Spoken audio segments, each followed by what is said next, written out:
Hey everybody, it's time to hop aboard the Big Thunder Podcast. Wildest podcast in the wilderness. Yeehaw! And here's your hosts, Bo and Abby. Welcome to the Big Thunder Pod. We're your hosts, Bo and Abby. On today's show, we're halfway to Halloween, and we've got all the spooky details on Disney World's annual after-hours event. Plus, there's exciting new news out of Anaheim, but how much of it will we see in the next decade? And for today's game, can we justify the actions of Disney's most vile villains? Buckle up.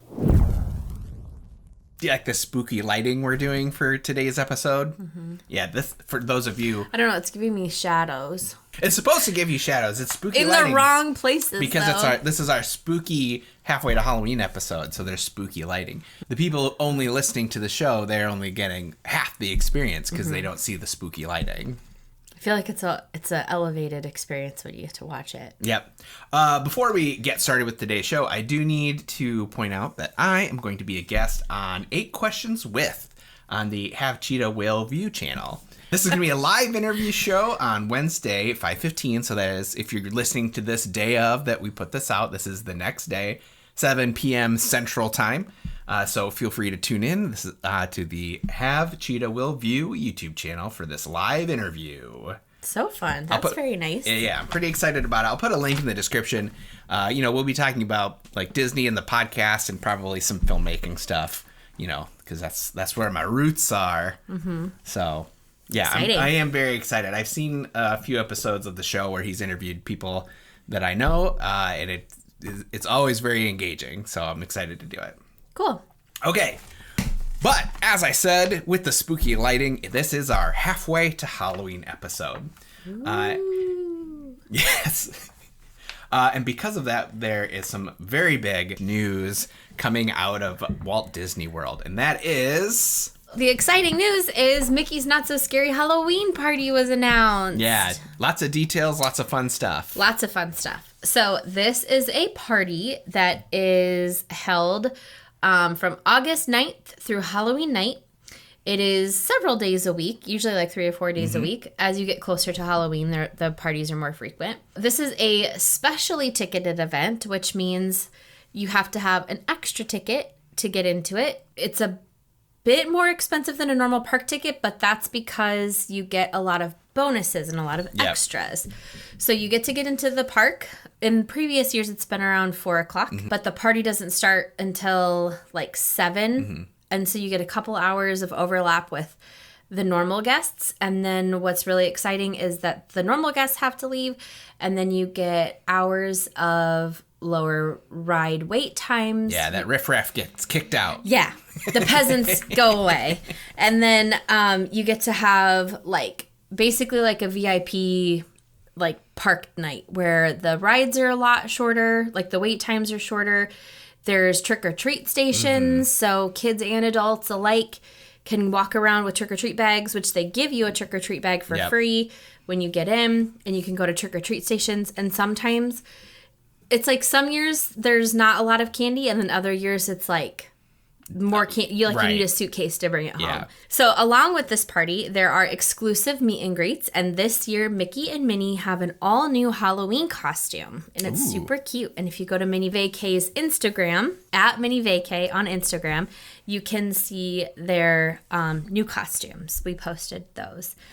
And then in addition to that, this year, Bruno from Encanto will be with Mirabel, and they'll be meeting guests in Fantasy Garden. That's very exciting. And that's new and very fun. Yeah. I don't like that they treat Bruno like a villain, though. I don't either. As we all know, the real villain of Encanto is generational trauma. Exactly. So that is who should be doing a meet and greet at Not So Spooky. Right.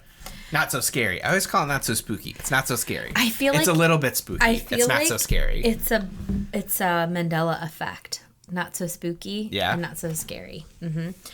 Okay. Another very fun thing about Mickey's Not So Scary Halloween Party is the Mickey's Boo to You Halloween Parade. It's always a big fan favorite event. The Boo It's to a You draw. Parade. Yeah. It's a lot of the reason why people love to go to this event.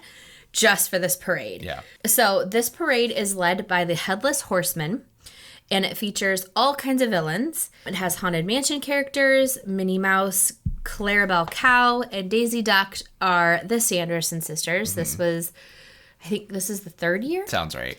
That was when Hocus Pocus 2 came out. They debuted them, and that was a huge deal. My favorite part of the Booty Parade is the gravedigger dancers from Haunted Mansion who will come and they'll scrape their shovels on the road and it makes sparks. That's very cool. I like that too. And so there are 2 parades.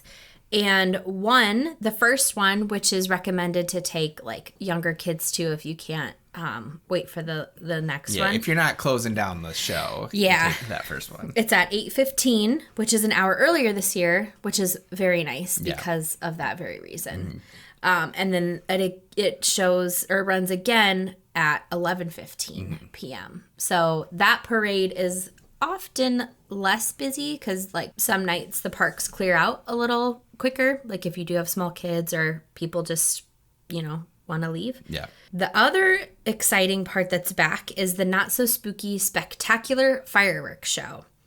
This show features pyrotechnics, lasers, and much more, and it is hosted by Jack Skellington from Tim Burton's The Nightmare Before Christmas.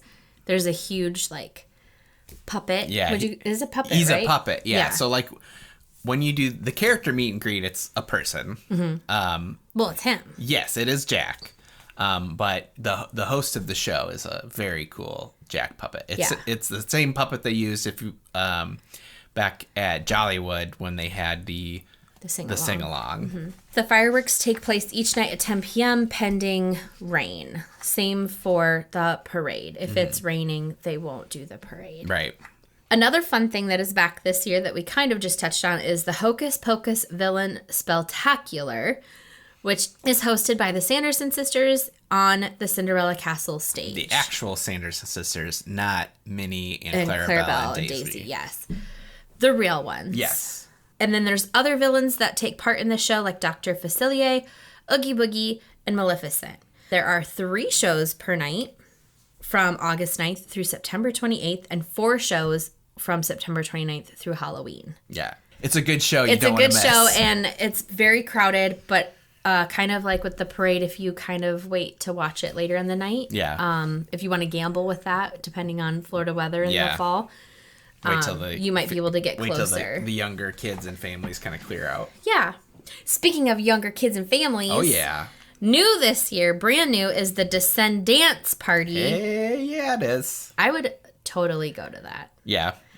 Descendants has quality There are music. some bangers in those Descendants movies. Not so much the third one. Yeah. The one where it's like... I'm gonna take down 50 million. Yeah, and the she's one got where the math is wrong. She's like, got a sound number 1 to 50, but it's really like 1 to 3, 4. maybe. Yeah, it is kind of a catchy. It's a bop though. We remembered it obviously. That's true. So this is happening because of the new Descendants: The Rise of Red, which is coming out on Disney Plus. Yeah, so get your tweens ready. Yes, and all of this is included with that specialty ticket. So you have to have a separate ticket, separate from your park day, from your normal Magic Kingdom Disney park ticket. Yeah, and you don't need to have a day ticket to go to this. Like, you can purchase this by itself. Correct. Yeah. And tickets go on sale officially May 15th to anyone who is not staying at a Disney resort.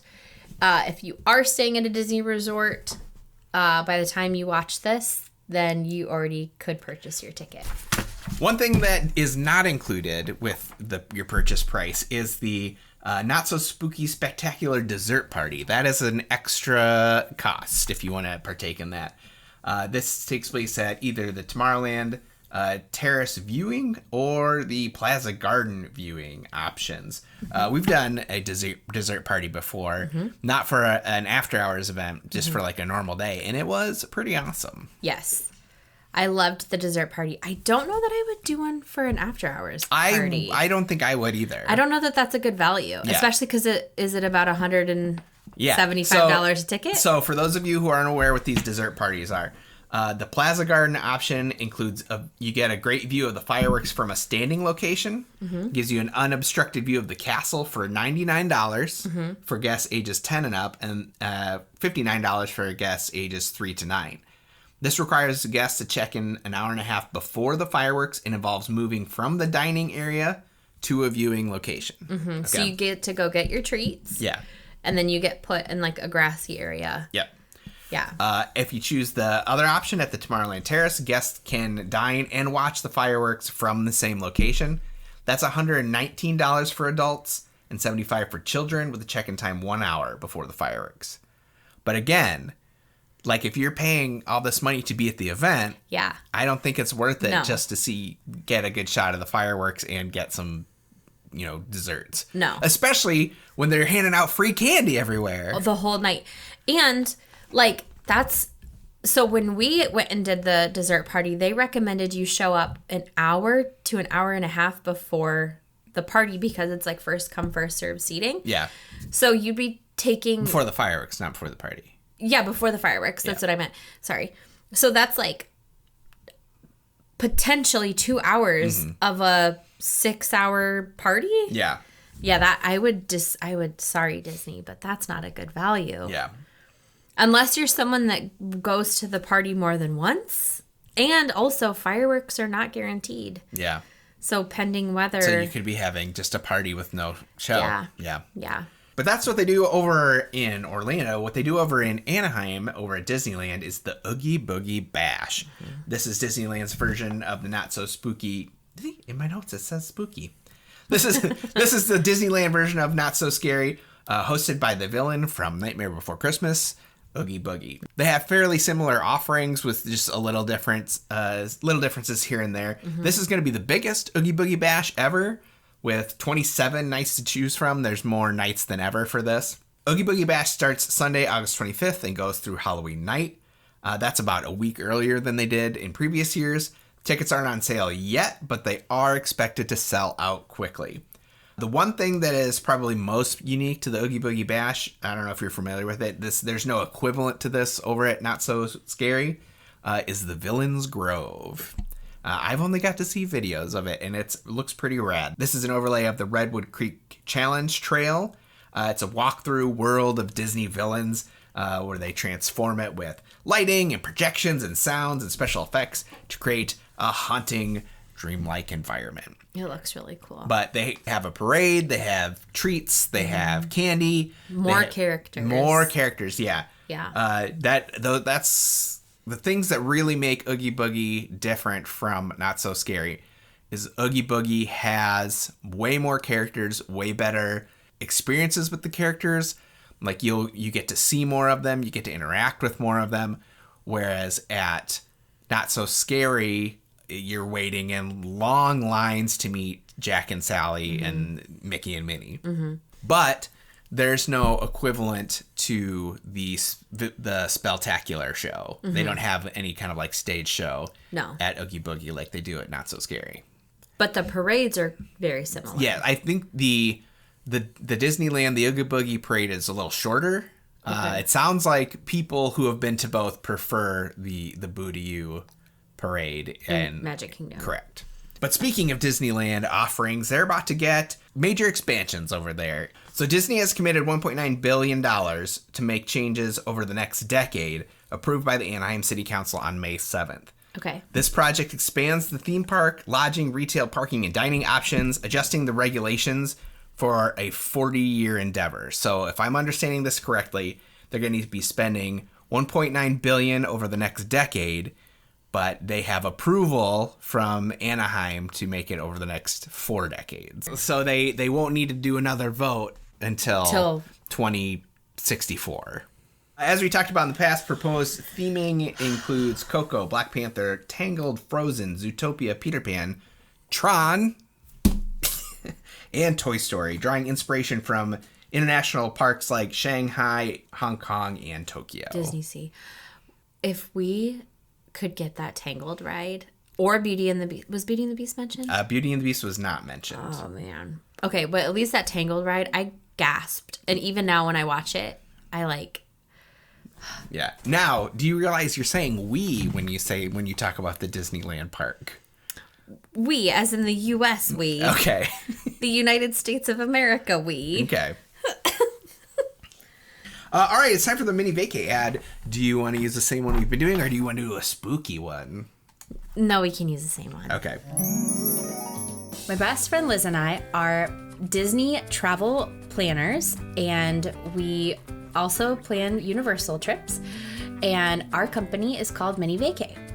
Minnie Vacay is a partner with Gateway to Magic Travel, which is an authorized Disney vacation planner and a Disney earmarked agency. That just means they're legitimate. Our services are completely free, and we can't wait to help you plan your next magical vacation. The last time you planned a trip for me, I got this cool mug. I didn't even notice. I got this shirt. For those of you watching on YouTube, you'll be able to tell that this is my Gaston mug that once held LeFou's brew. Mm-hmm. I do want to ask you, we kind of talked about the pros and cons moments ago, but if you had to choose between Mickey's Not So Scary or Oogie Boogie Bash, which one would you go to? Have I already been to Disneyland? No, in this scenario right now, as we are, Yeah. you have never been to Disneyland, but you also, in full transparency, have never been to Not So Scary's Halloween party. No, I know. I'm saying, like, if this is the first time I'm going and experiencing Disneyland, I don't want it to be at an Oogie Boogie party. Okay, I want it that's to fair. be, like, a normal day. Well, in theory, you could go during the day and it'd be I know, normal. but that's why I asked. Okay. Okay. So if I had to pick, I don't know. Ordinary Adventures feels really strongly that Oogie Boogie is the best. Yeah. But also they're biased because that's their home park. Yeah. I think I would probably realistically still pick. You think so? I don't know, because that forest looks really cool. Yeah. I think because there's so many cool characters, Yeah, that's true. I would pick Oogie Boogie. like, I would love to see Judge Doom. And I know you do not. But yeah. Poor shoe. Yeah, that poor shoe. Ernesto de la Cruz. Yeah, that would be so cool. Yeah. Yeah, I'd probably pick Oogie Boogie. Yeah.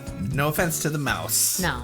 Your, he's your still party's there. great. Your party seems like lots of fun. Yeah. You wouldn't get a stage show, though. You wouldn't get your Hocus Pocus Spectacular.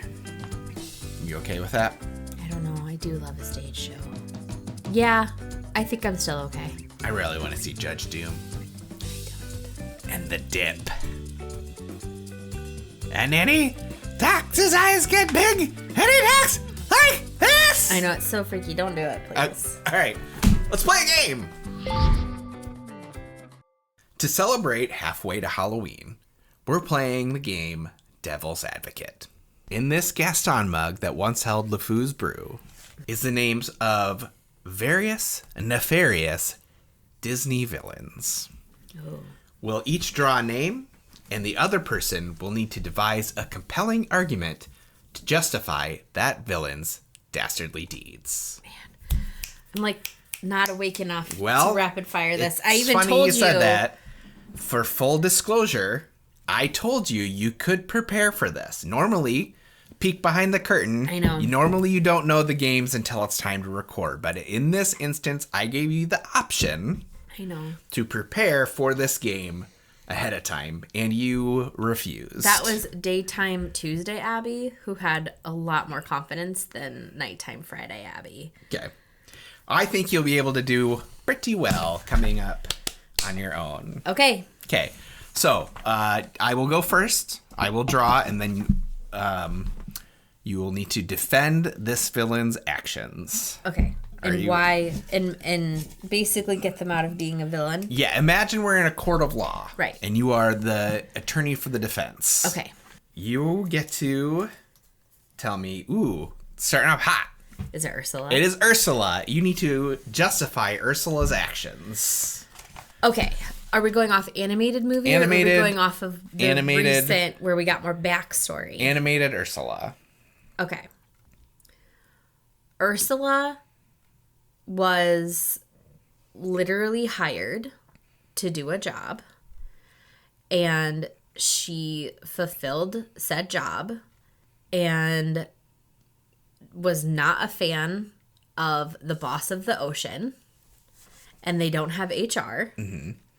So she just figured out a way to get herself a promotion. Sure. Does it And- matter that Ariel is a minor and should not be legally obligated to fulfill any contract. Do you know that she is a minor in the ocean?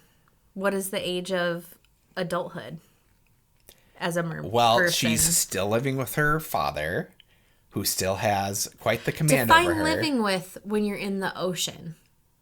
Because they don't actually have a physical place. She has a room with all of her sisters.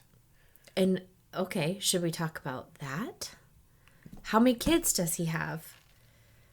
Do we know? Objection, relevancy. Do we know that Ariel is well taken care of? Is there any kind of emotional or physical neglect? Because how involved is King Triton? Relevancy. Here's Ursula is the one on trial. Ursula knows. Ursula, well, we don't know about that she's a minor, so I'm tossing that out. She could be an adult. Okay. I don't think that's a strong argument at all, but I'll allow it. Let the people decide. Okay. Do you want to draw for me now? Yes. Jafar. Oh, easy. Jafar's an easy one. First of all, Wait, do you have notes? yes, I have notes. I prepared. There's a whole villain song about it. Being prepared. Yes, I prepared for this. You had the opportunity to prepare. You did not. I do my best work on the fly. Jafar. So, first of all, it's important to remember that in Agrabah, there's a sultan there living the high life, lavish lifestyle the sultan has. And yet he allows children to starve in the street. This is Agrabah. This is the world that Jafar has to be the Grand Vizier of. So in his mind, he sees himself as the most capable leader of Agrabah to ensure stability and prosperity. He's going to save the people if he were doing a better job than the Sultan. His ambition stems from a genuine belief that he knows what's best for Agrabah. And his quest for power is only born out of a desire to serve the kingdom, better the realm of Agrabah. Much better than the Sultan. Did he maybe make some poor choices along the way? Possibly. Who's to say? Not I. That's for the people to decide, but I say his heart is in the right place. How did he ever want to feed the children? I'm sure it was on the list when he was the most... Why else would he want to be the most powerful sorcerer? He never mentioned feeding children. He would ever. have... That was implied. Obviously is implied. No. All he wanted was the lamp so he could be rich. And to be with Jasmine. Gross. Old man. Well, if her father could have at any time waived that rule about needing to marry off his daughter, and he chose not to. This is the world that Jafar came to save the Agrabanians from. I don't buy it. Let the people decide. This is really hard when it's just all, like, opinion. Look, some of these villains are going to be harder to justify than others. Well, they are villains. Yeah. Yeah. So are you ready for your next ready. villain? Goodness. I wish this had more caffeine. I just did a full decaf. I'll tell you what, there's one villain specifically I do know because I think there is no way to justify that one. Is it Cruella? No, that one's easy to justify. You can easily justify Cruella. This is... I was hoping I'd get this one. This is for you. Your villain to justify their actions is Scar. I really hate Scar. Okay, let's see. Shoot! How do you defend Scar? Okay. Do you feel like maybe you should have prepared a little bit? Scar has a lot of childhood trauma. Because Mufasa was the golden lion, and Scar was abused and had mental health issues that did not get any kind of help. Sure. And when Mufasa had Simba and Scar realized that he was no longer going to have a chance to rule the kingdom, he realized that in order to make it better for the hyenas and to bridge the haves versus the have-nots and make society a better, more equal democracy, he had to overthrow the king. And the only way to do that was to kill him and then run Simba out. And by doing that, rather than have the big socioeconomic difference, they could all live together. Yeah. Mufasa was allowing those hyenas to starve. Yeah. That was really painful. Do you want to pull mine? The next villain? Yes. Suspense. Jeez Louise. The man who killed Bambi's mother? Oh, another easy one. I was really hoping you'd get this one. But yeah, that's another easy one to justify the man who killed Bambi's mother. Yeah, no sweat. Just managing wildlife I population. knew you were going to say that. Any hunter will tell you that they are the biggest conservationists. All hunters are the biggest hunters do more for wildlife conservation than any other population. Not only does their money that they go for their hunting dues goes towards wildlife conservation, preserving forests, prairie lands, etc. The fact that they go out there and hunt the animals, the deer, like Bambi's mom, allows them to make sure that the other deer don't starve because there's a lack of resources. Now, why is there a lack of resources? That's because the animals of the forest are losing out on their lands and their foods as our human society encroaches on their lands. It's becoming harder and harder for animals to find food. So hunters, like the hero of Bambi's story, they do what must be done and have to, unfortunately, kill some deer like Bambi's mother. There's nothing wrong with this. I'm sorry. It's unfortunate for Bambi. Don't get me wrong. I feel for that poor little prince. But it's for the good of the forest. Is Bambi a boy? Yes. In my head, Bambi's always been a girl. Yeah, I understand. I mean, okay. That is hunting. I just don't like to see behind the curtain. Yep. I ate a delicious steak today. I just don't want to know or think about any more than that. I understand. All right, you're up. This is like very intense. Ooh. Oh my god. Cruella de Vil. No. Yes, you Show have me. to. Show That's me. Cruella de Vil. You justify the actions of the woman who wanted to take a bunch of Dalmatians and turn them into a coat. Okay. It's cold. It's cold. Nah, you got to give me more than that. She needed a coat because it's cold. That and is she not even has- why she needed a coat. Why did she want it? Because she's a fashionista. It had nothing to do with the needs of 1960s London. Okay. So she needed money? No. She just wanted to She look had pretty. money. She just wanted to do She's it. a fashion icon. So she just needed... Okay. So. Why was it okay that she wanted to kill those puppies? And go. I think to Cruella, it was okay because there was a big dog population and they couldn't be fed or taken care of. And so she needed some puppies. You're just taking my So hunter that argument. they didn't That's not grow up in That's a not accurate at bad life. It's horrible. I can't defend it. I don't know. Say, is that a pass? No, I'm still thinking. Because I don't want to lose. I can't. It's just like the lady in the news right now who killed her puppy. Oh, yeah. I can't. Yeah. All right. So you're forfeiting on Cruella. I do think she is probably one of the absolute worst. Yeah. How do you defend killing a puppy? What would you say? Look. Tell me yours. It's important to remember that Cruella de Vil is an artist.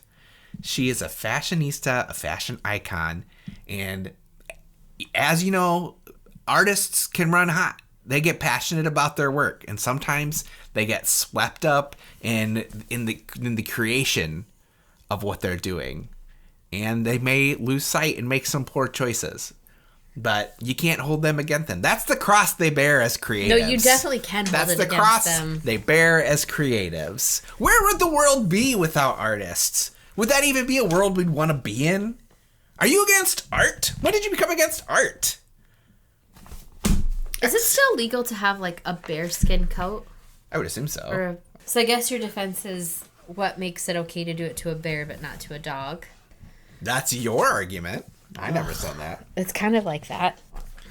Okay, I think it's your poll, correct? Because you had Cruella. Yeah. Are we gonna do all of these? I don't know until we get bored. Wait, you have to answer this. I don't. Yeah.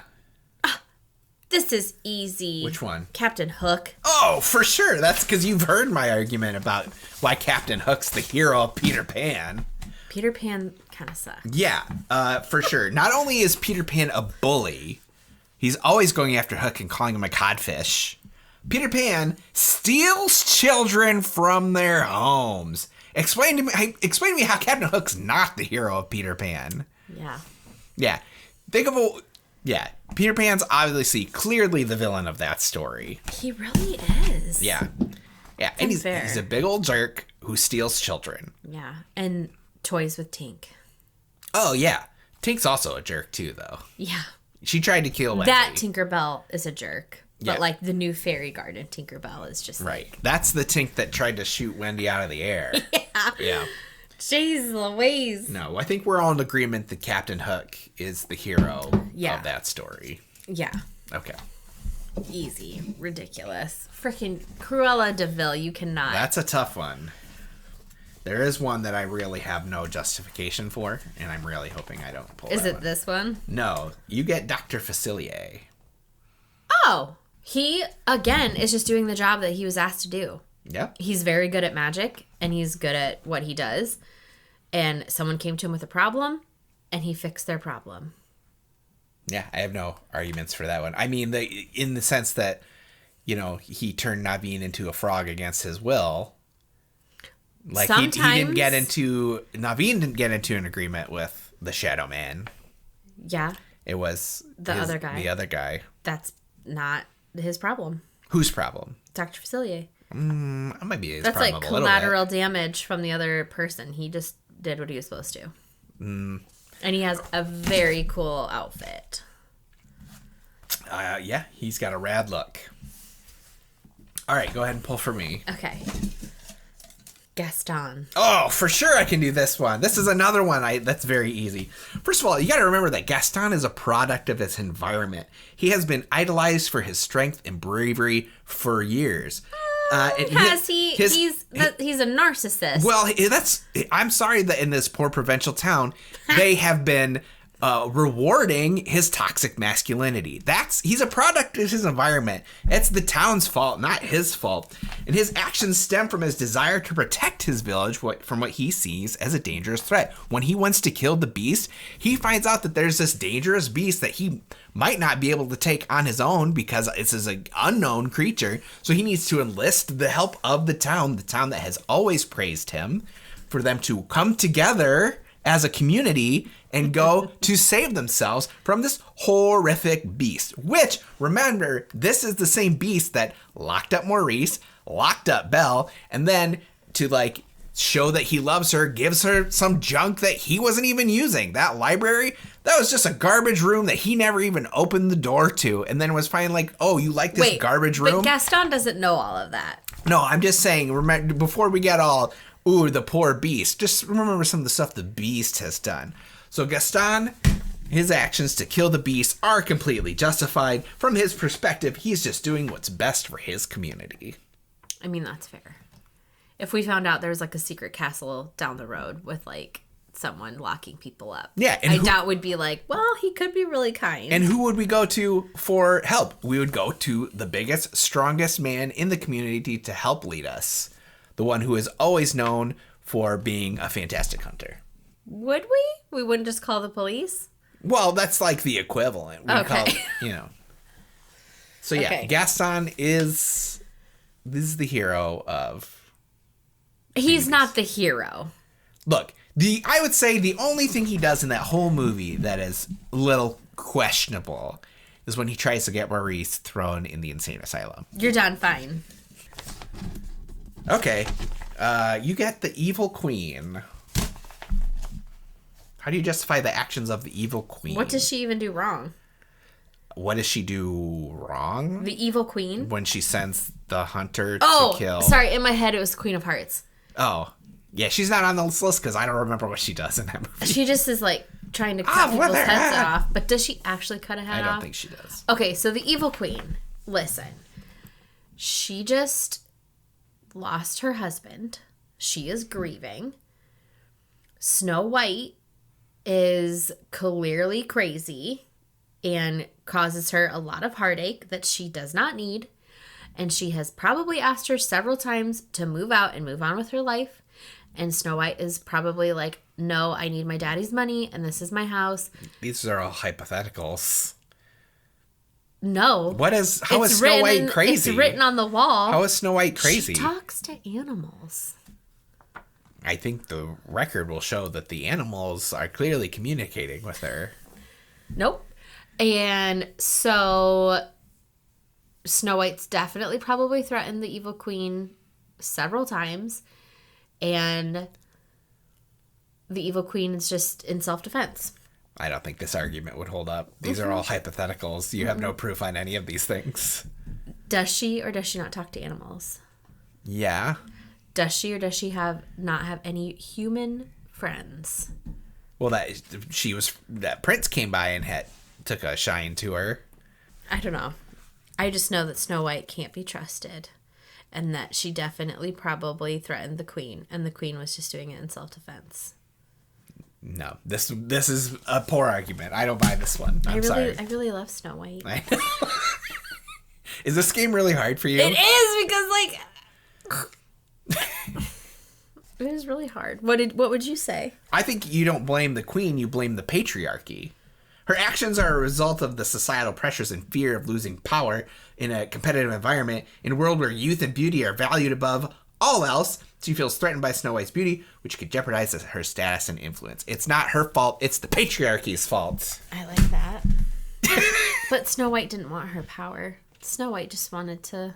She's still a threat. Sing with her birds. She was a threat to her power. At the well. She just wanted to get some water. Because she's crazy? Yeah. Okay. Go ahead and draw one. Who is it?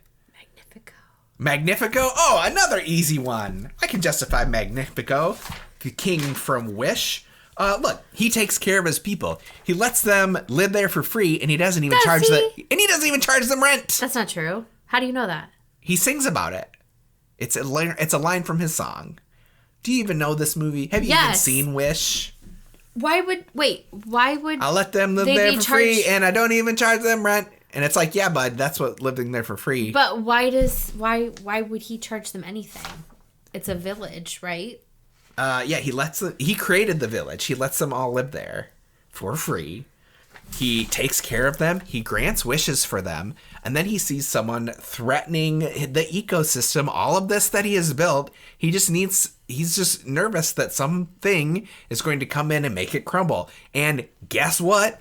It did make it all crumble. Everything changed. He was right. He ends up in a mirror at the end because of what happened when Asha wished upon a star. He was right, but that's because he built it on lies. I'm sorry, what lies did he build it on? Where was his lie? That he was going to grant wishes. He did grant wishes. But he stole their wishes. The only thing he was less than honest about was that he wouldn't grant everyone's wish. And people knew that going in, that they weren't going to everyone was going to get their wishes granted. But what's the exchange? Why did he want it? Why was he doing that? To make a great society, to make a utopia for everyone. He would grant the wishes that would benefit the community. Okay. Anyways, that's my defense for Magnifico. Okay. I'll draw the next one. Okay. Okay. Good luck with this one. Okay, this will probably be my last one. Okay, so that means you have one last one and then I have one last one. Okay. Lady Tremaine. defend Lady Tremaine, That's Cinderella's mom, stepmother. She's just a freaking tired, worn out mom. She's been dealing with these girls for years, and she just wants a little help. And she is sick and tired of the house being a mess and being a single mom and dealing with everyone's crap.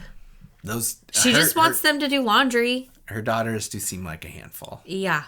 And she knows that it's probably easier to ask the one that's going to get the job done than to ask the ones that make life harder. Okay. I'll accept that. Last one. Okay.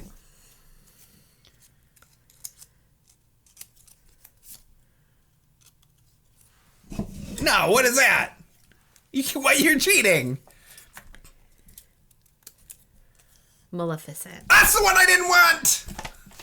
Who did I really get? I'll do Maleficent, but... Mother Gothel. Oh, and that's another easy one. I know. That's why I picked Maleficent. Maleficent is the hardest one to justify. Why wasn't she invited to the celebration? Why wasn't she invited? Why was she supposed to Why be? was she excluded?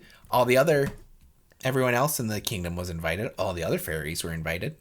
Why wasn't Maleficent? Well, probably because she's mean. Is it because she's mean, or is it because she's the only one in the kingdom who wasn't white? What?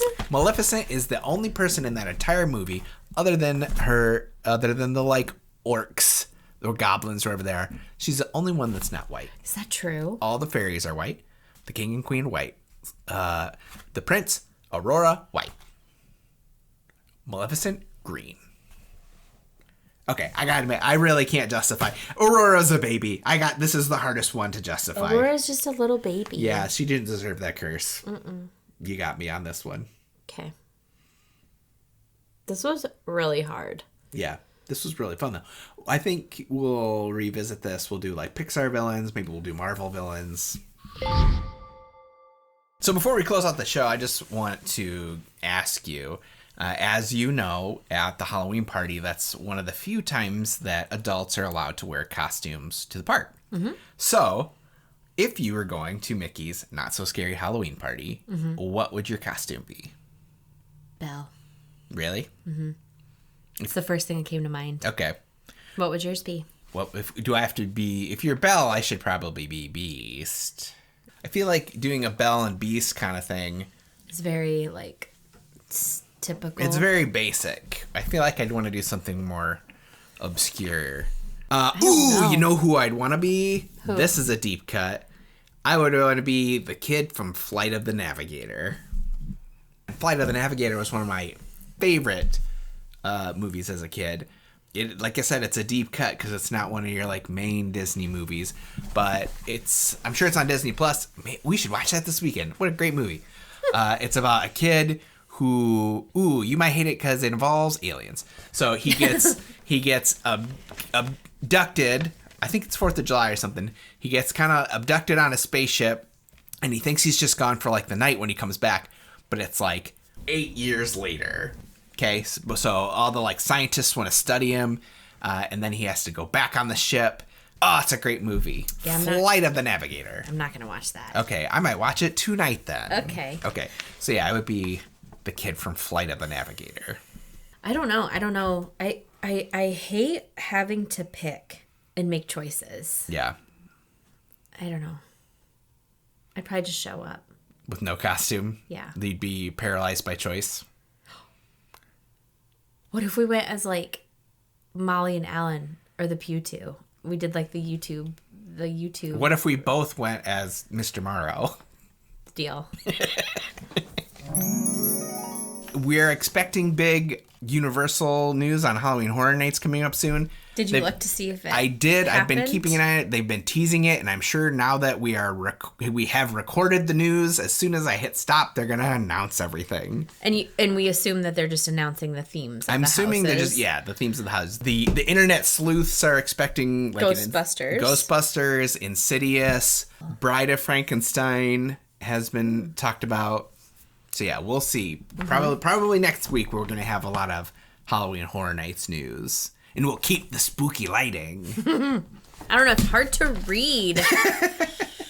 And that's going to do it for this week's episode of the Big Thunder Podcast. If you're enjoying the show, don't forget to subscribe so you never miss an episode, and leave us a 5-star review on your podcast player of choice. We love hearing from our listeners. Yeah, your feedback really helps us grow the channel and lets us make each episode better. Don't forget to follow us on Instagram at Big Thunder Pod. This is where you can stay up to date on all things Big Thunder Podcast. And if you have any questions for the show, feel free to email us at bigthunderpod@gmail.com. Thanks for listening. And enjoy the ride.